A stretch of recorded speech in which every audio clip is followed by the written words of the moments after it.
This is BBC One. Now, live coverage of the national proclamations of His Majesty the King.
Good morning. The Queen's final journey has begun. Her coffin left Balmoral at 10 o'clock this morning and is now making its way slowly to the Palace of Holyrood House in Edinburgh.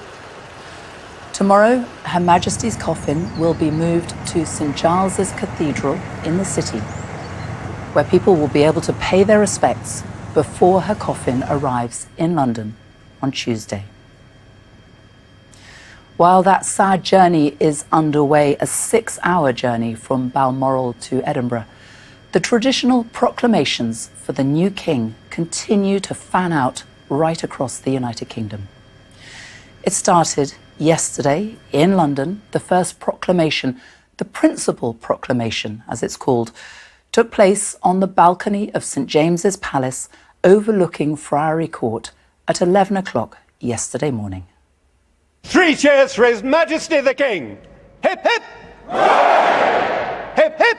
Hooray! Hip hip! Hooray! That took place after the King's first Privy Council meeting, at which he made his declaration and signed the oath to the Church of Scotland in front of Prime Ministers past and present. It was his first official act as king, one that was following in the footsteps of more than 300 years of tradition. While King Charles III is having to focus on his new role as sovereign, ensuring the continuity of the monarch, he and his family are coming to terms with the sudden death of a much-loved mother and grandmother. Prince Harry and Prince William came together yesterday at Windsor Castle with their wives to look at the many floral tributes and messages that have been left for their grandmother. Prince William said, "She was by my side at my happiest moments, and she was by my side during the saddest days of my life." In fact, she was a constant in all our lives, and that, after all, is the role of the monarchy, as we have seen in the history and pageantry of the last 24 hours as the new king was proclaimed, first in London and now today, right across the UK. Preparations are underway in Scotland, in Wales and in Northern Ireland for the proclamations that will all take place at noon today. They take place simultaneously. And just to say, if that you do want to watch any of today's proceedings without commentary, you can watch by pressing the red button. Well, the Queen was the most travelled monarch in history as she journeyed far and wide around the world and, of course, right across the United Kingdom. As sovereign, Queen Elizabeth spent many years forging strong bonds with each nation, and in turn, there was great admiration and great respect for her.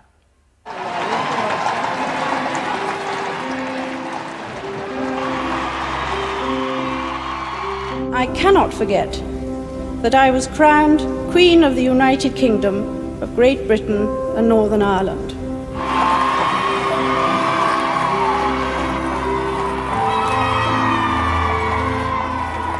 For to me, Scotland and happiness have always been closely interwoven. In the days of my childhood, in my mother's home at Glamis, The sun seemed always to be shining. The grit, determination and humour, the forthrightness, and above all, the strong sense of identity of the Scottish people. These qualities reflect a Scotland which, if I may make a personal point, occupies such a special place in my own and my family's affections.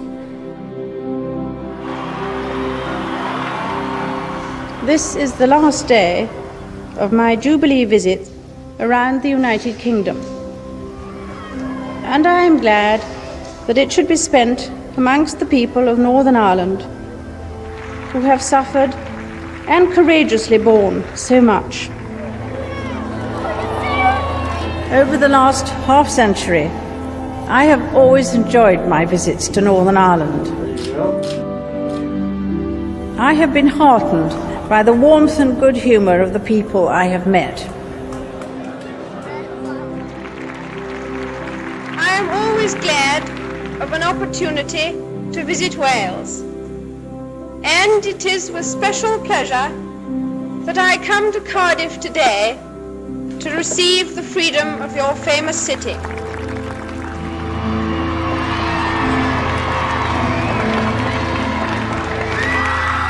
The Duke of Edinburgh and I have greatly appreciated the welcome which we have received in the places we have visited, large and small, from Bangor to Newport. We are reminded here of our past, of the continuity of our national story, and the virtues of resilience, ingenuity, and tolerance which created it. I have been privileged to witness some of that history, and with the support of my family, rededicate myself to the service of our great country and its people, now and in the years to come.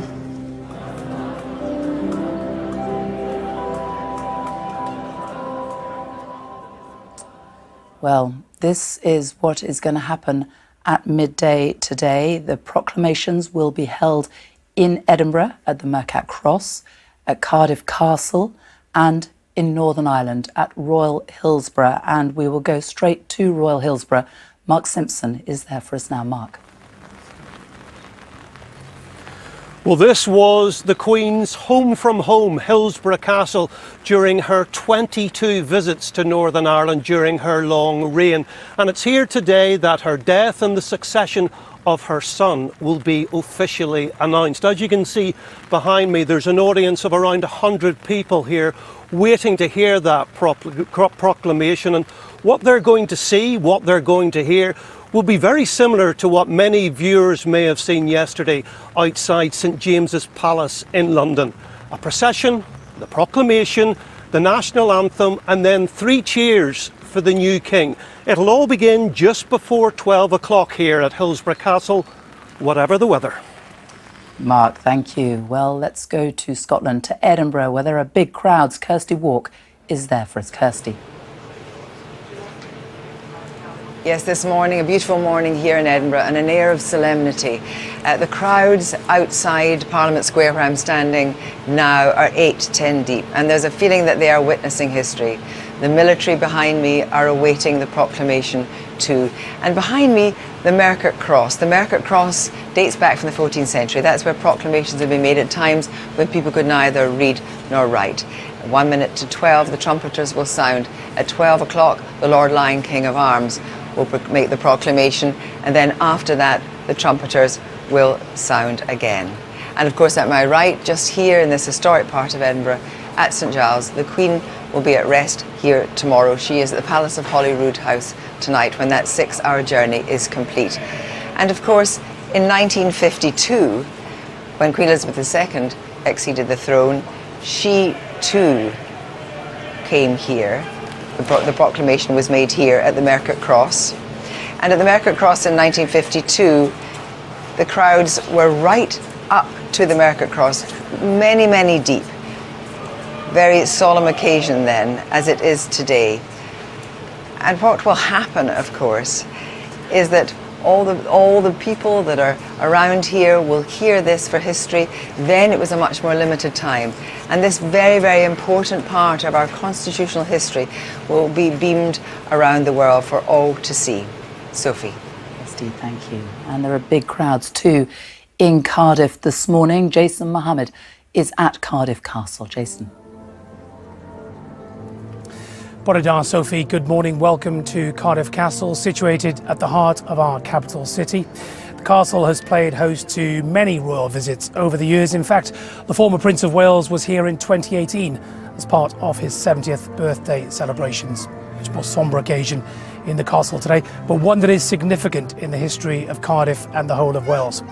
As the longest serving Prince of Wales in history, King Charles III undoubtedly has a special affinity with Wales, and a large crowd has gathered here in the castle grounds, some here queuing up outside at 7 this morning. The Proclamation Guards from the 3rd Battalion, the Royal Welsh and the Band of the Royal Welsh are in position in front of the castle apartments. In a few minutes' time, the party will arrive, led by the First Minister of Wales, Mark Drakeford, and this will be a very different ceremony, Sophie, as this will be bilingual, both in Cymraeg, Welsh and English. Jason, thank you. Well, I'm joined in the studio by the royal editor at the Sunday Times, Roya Nikar, and also with me is the former Director of Royal Communications at Buckingham Palace, Sally Osman, and the former lecturer at Aberystwyth University, Sir Diane Hopkin. Good morning to all of you. Let me start with you, Sir Diane, because we were just hearing about the fact that this proclamation in Wales will be in Welsh too, it will be bilingual, and you know just how important Wales and Welsh was to the new king. Certainly, and when he came to Aberystwyth, of course we must remember he was a student at Cambridge and he had to continue his studies, but he spent a term in order to learn enough Welsh to be able to make a speech at the investiture in Carnarvon. Now, of course, you're not going to learn Welsh fluently in 9 weeks, but he did a very good job. He also, of course, came to our department, and I was a junior lecturer, and he continued his studies, but we were not allowed to teach him. He had a tutor, and he did essays. I don't know what the essays were, but he certainly seemed to have enjoyed himself because he was immersed in the community. He actually lived in a hall of residence. He lived with other students. He even went to their homes. And so I think he had, a much more comfortable time than what we understand he may have had in his school days. And that was back in 1969, wasn't it? 1969. I was a very junior lecturer, by the way, I hasten to add. And do you have any idea how good his Welsh actually is? Oh, I think, well, it's very difficult, of course, because you have to keep it going, like learning the piano or something.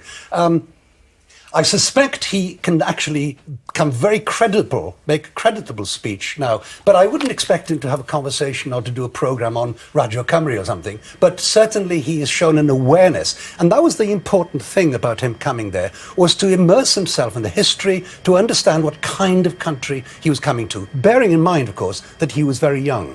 And he will be back there again this week because, of course, the proclamations the proclamations begin, and we will hear them again today in Wales and Northern Ireland and Scotland.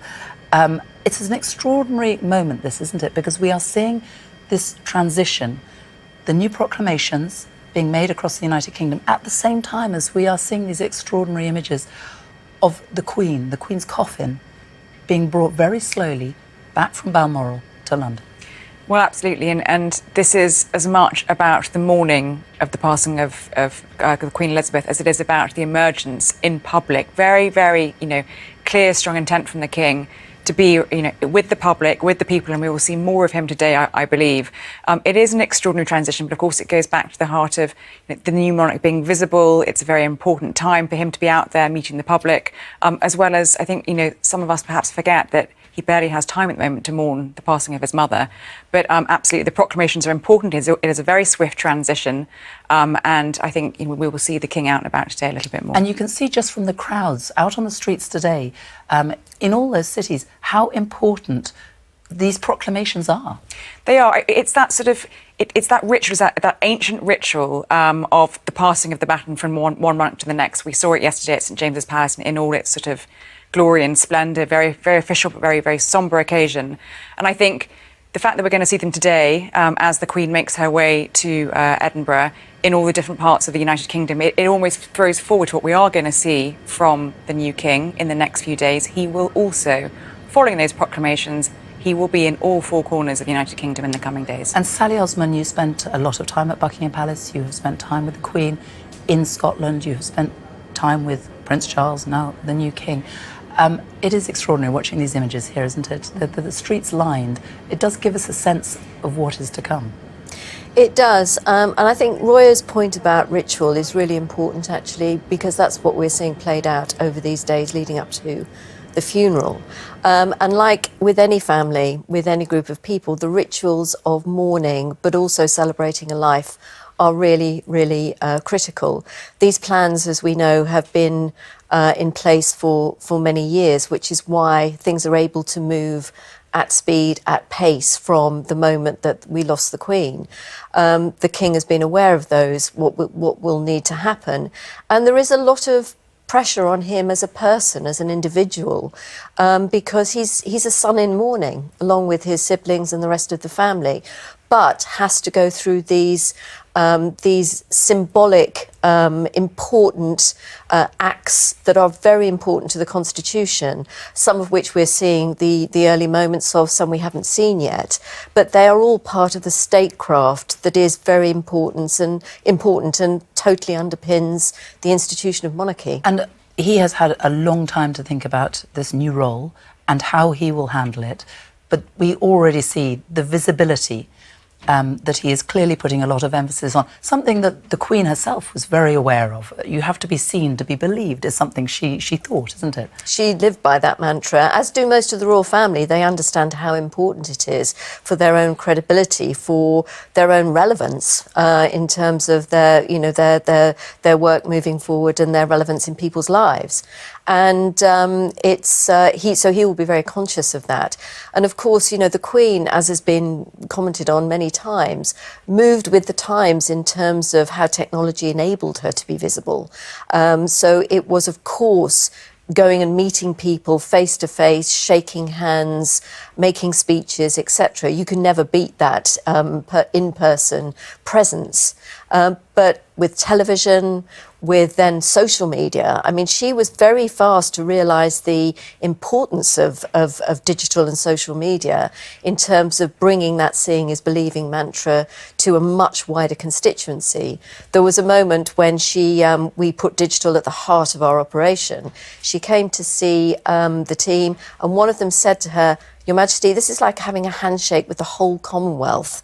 And she understood that's exactly what it enabled. And yet what we are seeing today, the proclamations, could not be more different. It is stretching back into the past, isn't it? This is something that happened centuries ago, these proclamations which take place at 12 o'clock, and the preparations continue. We can go back to Edinburgh now and Kirsty Walker. Sophie, I'm joined now by Elizabeth Rhodes, who was the first woman to be made an Officer of Arms and was the Line Clerk and Keeper of the Records till very recently, and really was very heavily involved in such a day as this. This is a moment, Elizabeth, of great constitutional significance, and also a day when the atmosphere is one of reflection and anticipation, because as we were saying earlier, it moves very swiftly. The Queen's coffin is making her way to Edinburgh, but actually the statecraft continues. Absolutely, nothing changes in the sense of the order in which things happen. And there are moments in it like this which very much are reflecting on the next stage of our country's life, the proclamation of the new king. But it is also a reflection, obviously, that the rest of the week will be looking back on the life of the Queen. And you, of course, have performed many ceremonial roles, but tell me about your links to the Queen specifically. Well, I was lucky enough to meet her on a number of occasions, and she was always fascinated in what people did and why they did it. She had an eye for detail that was sometimes quite frightening, because she would remember things, but a glorious twinkle. But I think the real thing was she was interested in people and why things happened. And of course, we were talking about the fact that this is a family grieving, but because of statehood, because of what has to happen now, King Charles III is going to be exceptionally taken up with affairs of state. Yes, and I think that must be very hard, because you've lost your mother, and Those of us who've been in that position know what it's like, and you have to grieve in the public eye. But he's been well trained, and he will understand that he needs to now reflect that he is the king and to engage with people as their new king. Elizabeth Rhodes, thank you very much indeed. Sophie. Kirsty, thank you. Well, while we look ahead to those proclamations, which will take place in 10 minutes' time, we also watch the Queen's cortege travelling through the streets of Scotland on its 6-hour journey from Balmoral to Edinburgh. It is about halfway through that journey now, and everywhere you see people lining the streets, standing quietly, paying their tributes to the Queen. Sally Osman, we didn't see what happened when she actually left Balmoral itself, but we have been told some details, and it was very moving, wasn't it? The people who have worked for her for a very, very long time at that estate. Yeah. They're part of the professional family, if you could call it, who will be grieving as much as the nation. But those touches, those very personal touches of the wreath with the flowers that were representing Balmoral, of the gamekeepers, people who she's known for many, many years. And I'm sure that there would have been staff there who have worked with her for a very long time, who know her, who see her off duty. And those people who have been constants in her life, her private staff, her personal footmen and pages, the ladies in waiting who have been a constant with her, from the moment she became queen, who are a wonderful group of people.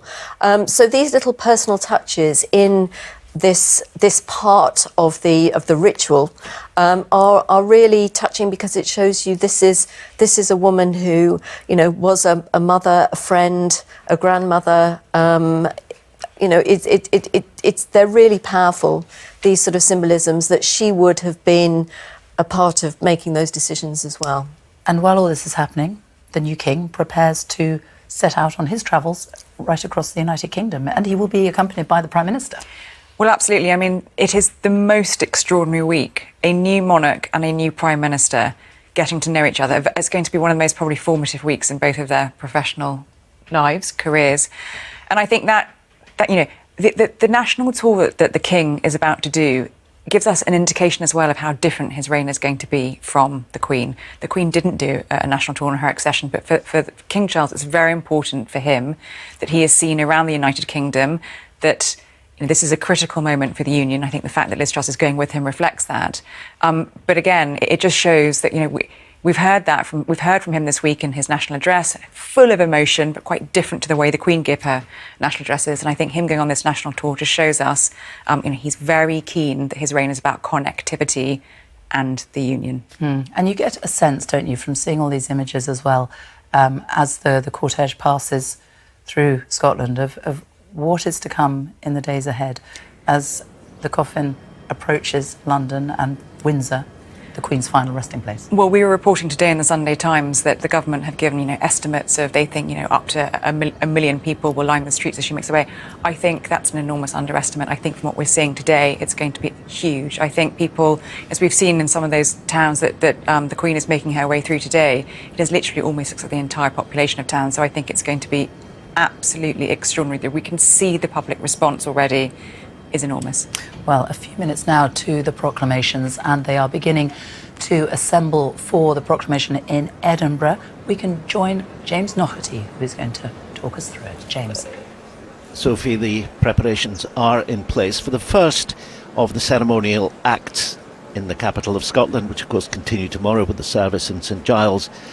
And the Royal Mile is looking magnificent in the sunshine. The Guard of Honour is in place. We'll hear the national anthem played by the band of His Majesty's Royal Marines in Scotland. The Guard of Honour comes from the Royal Regiment of Scotland. Colonel-in-Chief was the Queen, who was also the Colonel of the 5th Battalion, Balaclava Regiment, which is here as the Guard of Honour, beside the Market Cross, the old Market Cross, for those from outside Scotland, in the High Street, the Royal Mile, right next to St Giles Cathedral, which has been the site of so much ceremonial in this city and speaks of its story. This is the old part of Edinburgh, the old town, leading down from the castle to the Palace of Holyrood House, where the Queen will lie tonight. That palace, which takes us back into history, it was the home of Mary Queen of Scots in the middle of the 16th century. Every monarch has known it since the Queen was last there in June, knows it extremely well, as the rest of the family do too. And that route from Holyrood, just past the Scottish Parliament, up the Royal Mile towards the castle, is one that has seen so much history played out. Political leaders in Scotland are here watching as the dignitaries take their places round the Market Cross, the traditional place where announcements and proclamations are made. We'll see the Lord Provost of Edinburgh, Councillor Robert Aldrich, and of course the Lord Lion, King of Arms, in charge of all matters heraldic in Scotland, Dr. Joseph Morrow, who will read the proclamation, the same wording as we heard earlier that we had at St James's Palace yesterday. Everyone begins to take the places round this wonderful structure, which has obviously changed down the years. And a curious little detail is that the base of it there, which was restored in the 19th century, was actually a gift from Mr. Gladstone, whose family came from Edinburgh, and he gifted that in the 1880s. So it has a political history as well as a historic history. And behind the Market Cross there, Parliament House in Edinburgh, where the Scottish Parliament sat until 1707. The Union of Parliaments took place in that year. The Union of the Crowns, of course, 100 years earlier, a little over 100 years in 1603, after the death of Queen Elizabeth I, when James VI of Scotland became James I of England. And the proclamation really dates from that time, because of course James was in Scotland, but they had to make a proclamation in London because he couldn't get there for quite a few days. The Royal Archers are here now. The Royal Archers are the King's bodyguard in Scotland. The Captain General is the Duke of Buccleuch and Queensberry, and they are in their ceremonial green uniforms. They're carrying their bows and arrows. They do actually do archery, some of them anyway, but of course this is a formal appearance for them as the King's bodyguard, as they were the Queen's bodyguard, always there at Holyrood House and at official occasions in Edinburgh when the monarch is present.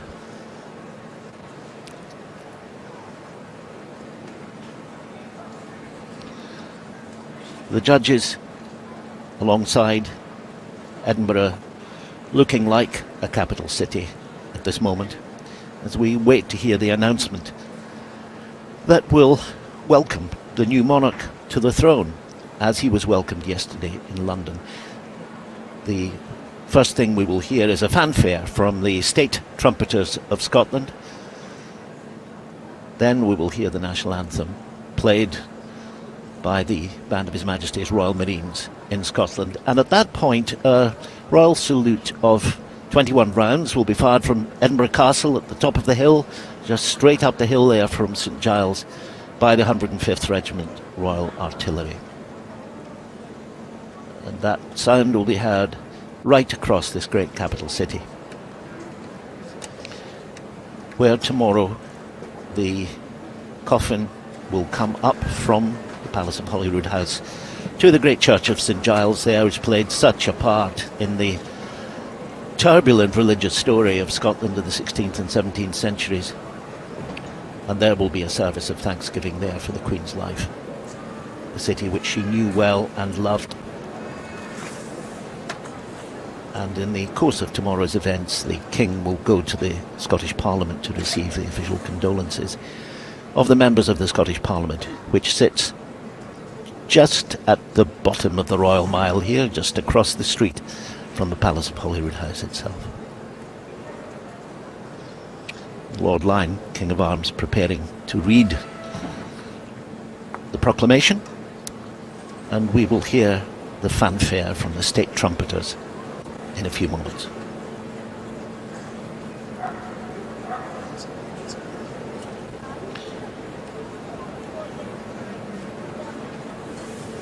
And incidentally, at the top of the Market Cross there is a unicorn, the national animal of Scotland, as we prepare to hear the fanfare.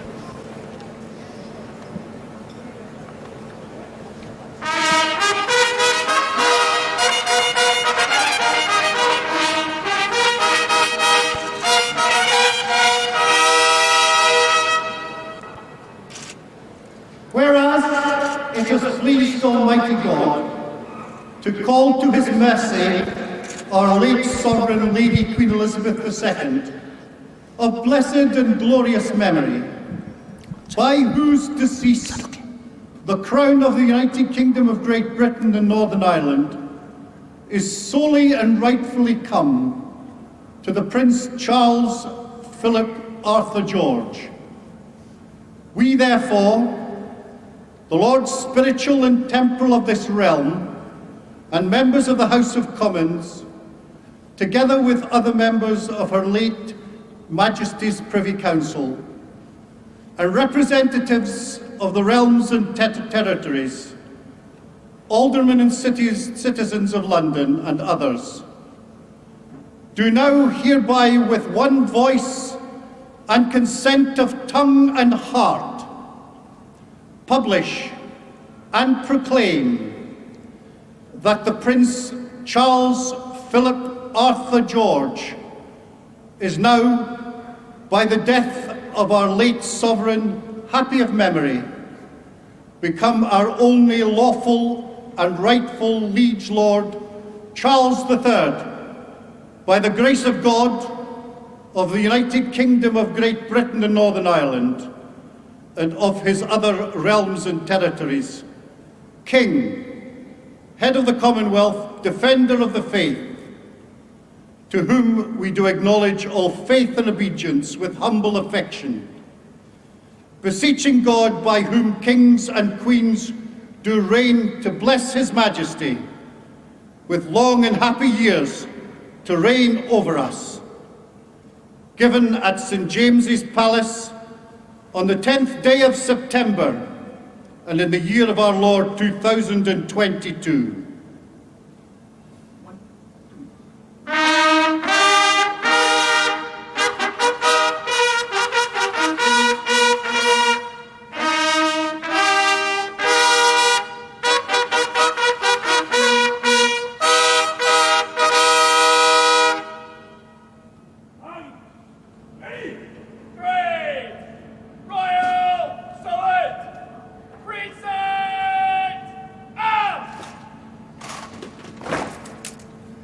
God save the King!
Three cheers for His Majesty the King. Hip hip! Hooray!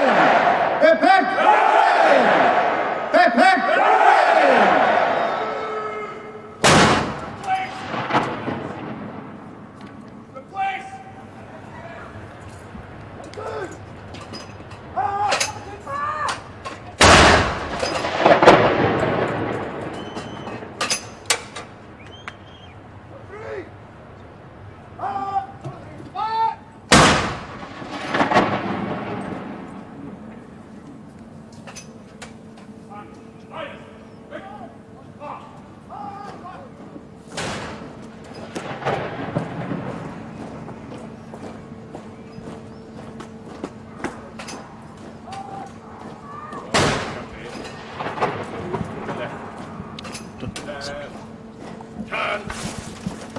Lord Lyon, King of Arms, leaves the market cross.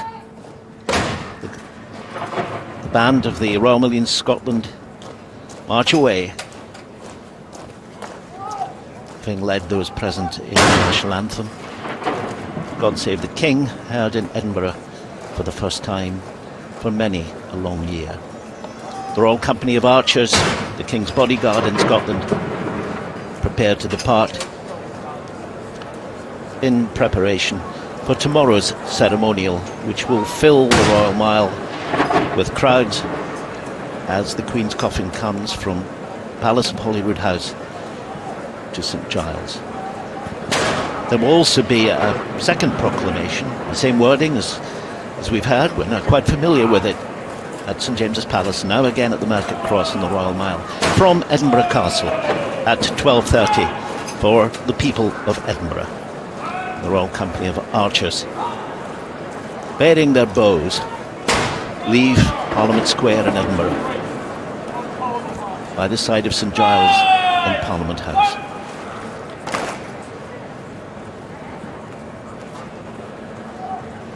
Guard of Honour from the Royal Regiment of Scotland, the 5th Battalion.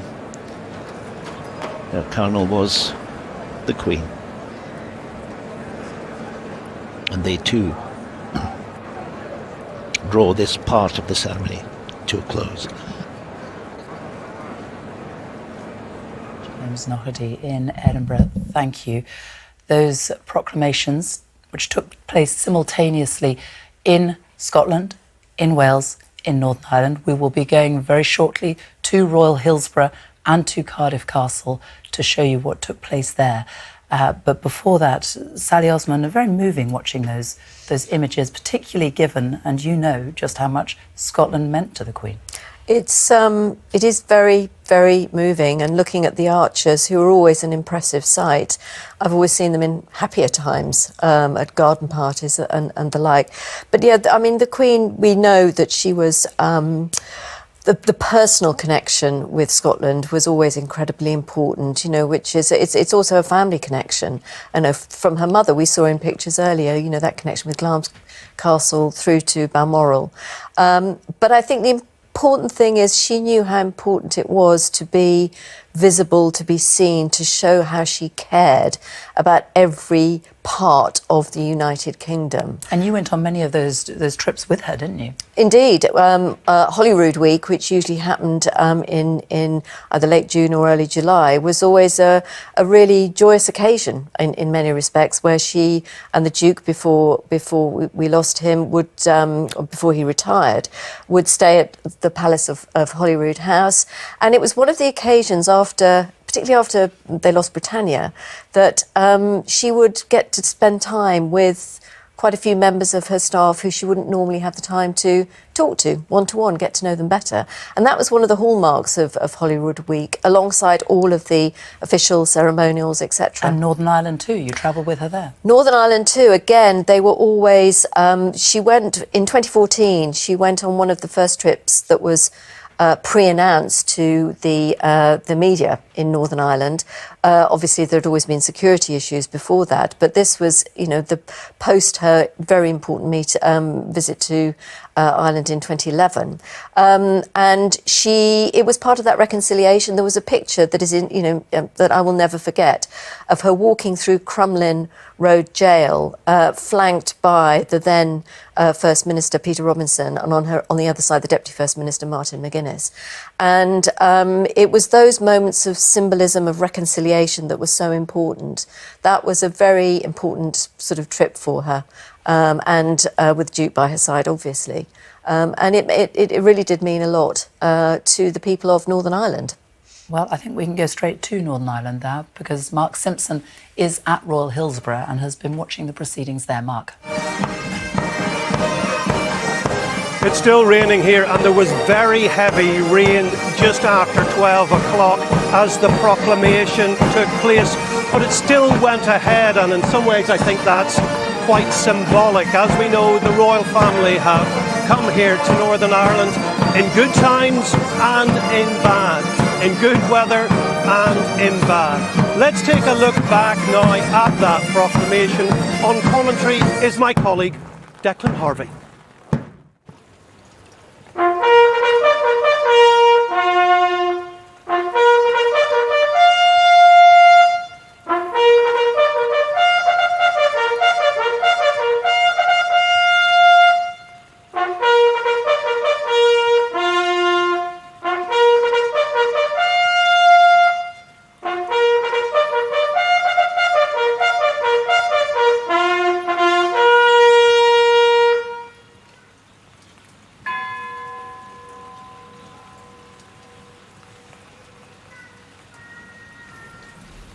a single chime from the clock tower of the courthouse in Royal Hillsborough, and the proclamation will now be read by Norroy and Ulster King of Arms. Whereas it hath pleased Almighty God to call to his mercy our late Sovereign Lady, Queen Elizabeth II, of blessed and glorious memory, by whose decease the crown of the United Kingdom of Great Britain and Northern Ireland is solely and rightfully come to the Prince Charles Philip Arthur George. We, therefore, the Lords spiritual and temporal of this realm, and members of the House of Commons, together with other members of Her late Majesty's Privy Council and representatives of the realms and territories, aldermen and citizens of London, and others, do now hereby, with one voice and consent of tongue and heart, publish and proclaim that the Prince Charles Philip Arthur George is now, by the death of our late Sovereign of happy memory, become our only lawful and rightful liege lord, Charles III, by the grace of God, of the United Kingdom of Great Britain and Northern Ireland, and of his other realms and territories, King, head of the Commonwealth, defender of the faith, to whom we do acknowledge all faith and obedience with humble affection, beseeching God, by whom kings and queens do reign, to bless his majesty with long and happy years to reign over us. Given at St. James's Palace this 10th day of September in the year of our Lord 2022. Proclamation Guard! Royal Salute! Treason! Out!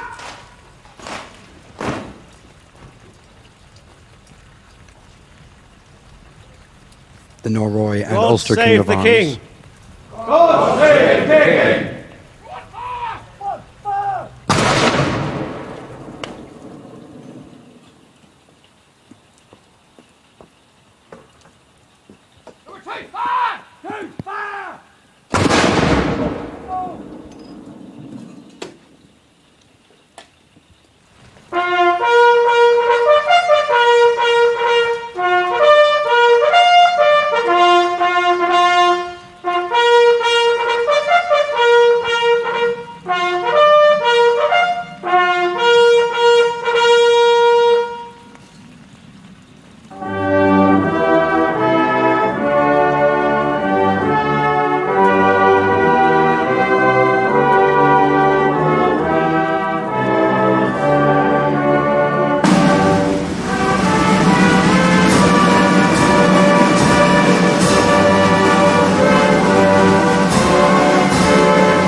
Proclamation Guard!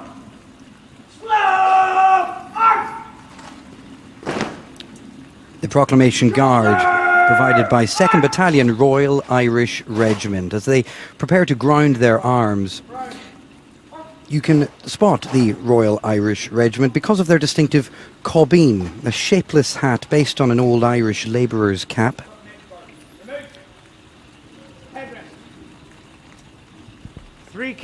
Three cheers for King Charles. Hip hip.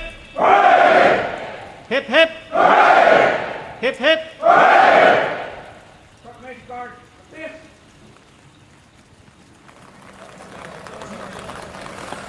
Well, let's reflect now on what we've just witnessed. With me is the historian Dr. Gavin Hughes, and inevitably when it comes to a proclamation, you think forward, but you also think back. What are your reflections? Well, hello there, Mark. Absolutely. The ceremony we have just witnessed here today has not been seen since the last proclamation of Her late Majesty in 1952.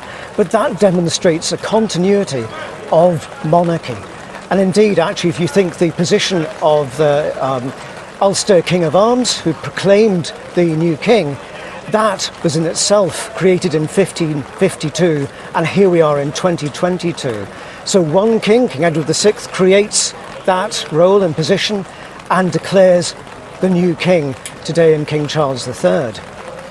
So there is a direct continuity, and that's the whole point of a ceremony like this for Northern Ireland and indeed the country. Dr. Gavin Hughes, thank you. It is a day to look forward as well as back.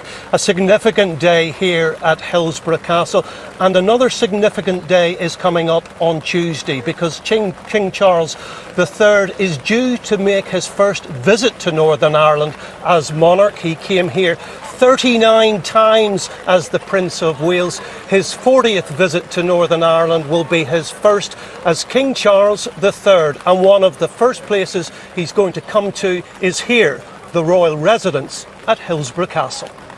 Mark Simpson, thank you very much. Well, let's join Jason Mohammed at Cardiff Castle now. Jason. Thank you, Sophie. Diolch yn fawr iawn. The proclamation took place here in Wales just a short time ago, with a crowd around 2,000 people gathered here in the grounds of Cardiff Castle. What a sombre atmosphere, people watching quietly, bearing witness to this historic moment. The Wales First Minister Mark Drakeford led the proceedings, with the proclamation being delivered in both English and Cymraeg, Welsh, by the Wales Herald of Arms Extraordinary Thomas Lloyd OBE and the Lord Lieutenant of South Glamorgan, Morfydd Meredydd.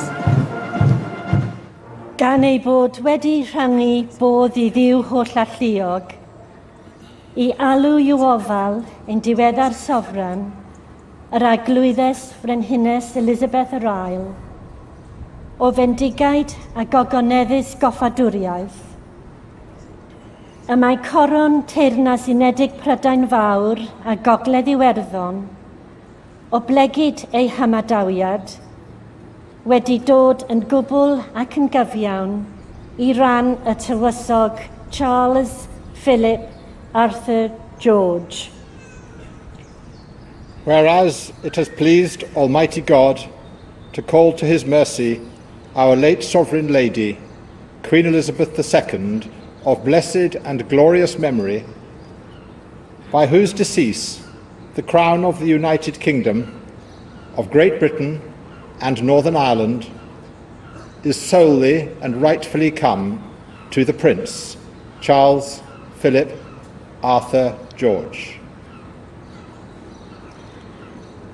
Yr adimninau felly, ar glwyddi ysbrydol a thymhorol y deyrnas hon, ac aelodau o dir cyffredin, ynghyd ag aelodau eraill o gyfrin gyngor ei diweddar fawrhydi, cynrychiolwyr y teyrnasoedd a'r tiriogaethau, henaduriaid a dinasyddion Llundain ac eraill, yn awr yn datgan ac yn cyhoeddi drwy hyn yn unllais ac o galon a thafod unfryd, fod y tywysog Charles, Philip, Arthur, George, bellach, o blegid marwolaeth ein diweddar sofran o serchus goffadwriaeth, wedi dod I ni yn unig gyfreithlon a chyfiawn, ddyledog arglwydd Charles y Trydydd,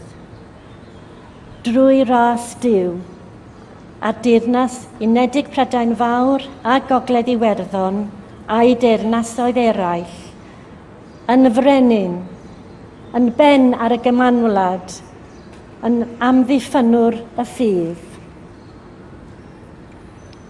We therefore, the Lords spiritual and temporal of this realm, and members of the House of Commons, together with other members of Her late Majesty's Privy Council and representatives of the realms and territories, aldermen and citizens of London and others, do now hereby, with one voice and consent of tongue and heart, publish and proclaim that the Prince, Charles, Philip, Arthur, George, is now, by the death of our late Sovereign of happy memory, become our only lawful and rightful liege lord, Charles III, by the grace of God, of the United Kingdom of Great Britain and Northern Ireland, and of his other realms and territories. King, head of the Commonwealth, defender of the faith. I'r hwn yr ydym yn datgan ac anwyl serch gostynedig, ein holl ffydd a'n hyfuddod. Gan atolwg ar ei ddiw, drwy'r hwn y mae brenhinoedd a breninnesau yn teyrnasu, fendithio ei fawrhydu a hir oes hapus i deyrnasu drosom. Rhoddwyd ym Mhalas St James y 10fed dydd o Fedi ym mlwydd ein harglwydd 2020. To whom we do acknowledge all faith and obedience with humble affection, beseeching God, by whom kings and queens do reign, to bless his majesty with long and happy years to reign over us. Given at St James's Palace, the 10th day of September in the year of our Lord, 2022. Hooray! Royal salute! Reason! Arms! Normal delivery. Normal delivery. Duw a gadw'r brenin. God save the King!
Now for a gun salute here in the grounds of Cardiff Castle, fired by the 104 Regiment Royal Artillery.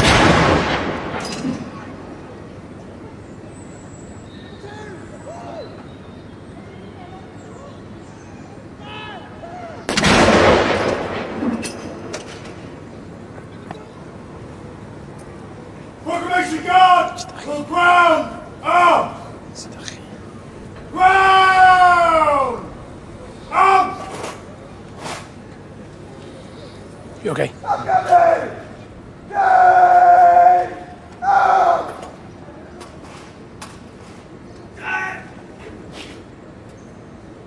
Proclamation Guard will remove headdress.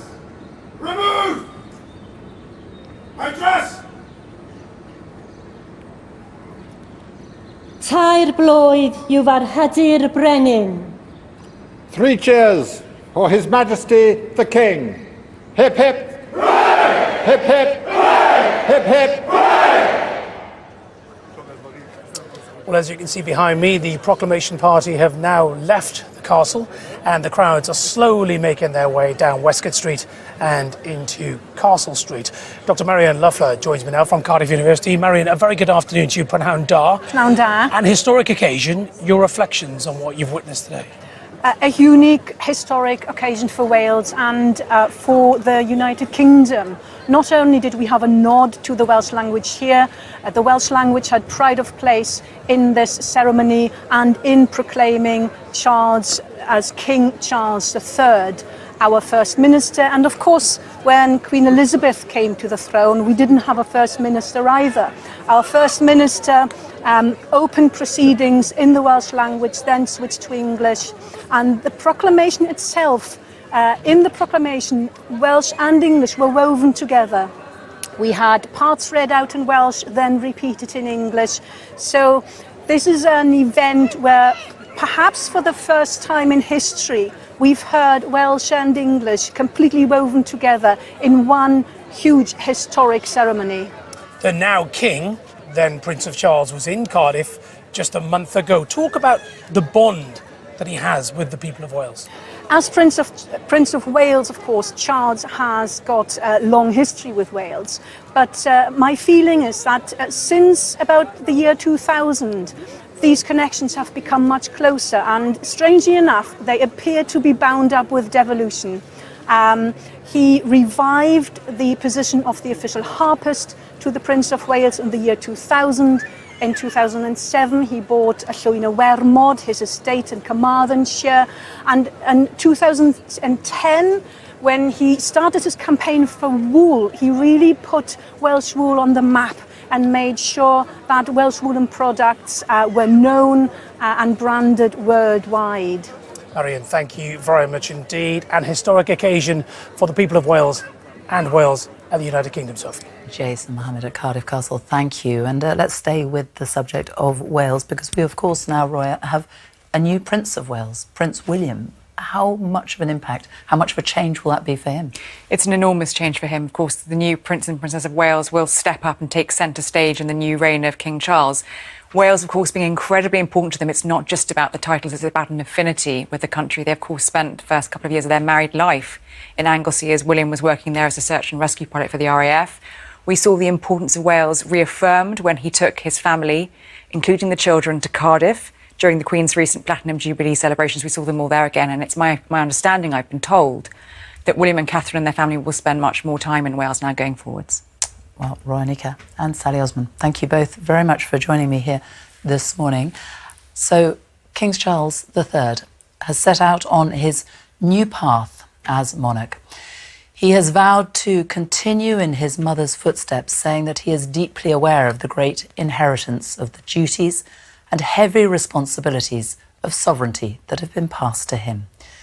As he prepares to travel right across the United Kingdom this week, his mother, the Queen, has begun her final long journey. These are live pictures of her cortege as it continues its 6-hour journey, which began in Balmoral at 10 o'clock this morning and will end today in Edinburgh at about 4 o'clock this afternoon.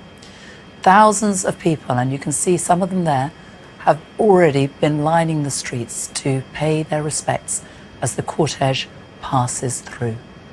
Just a glimpse of what is to come over the next week ahead. Goodbye.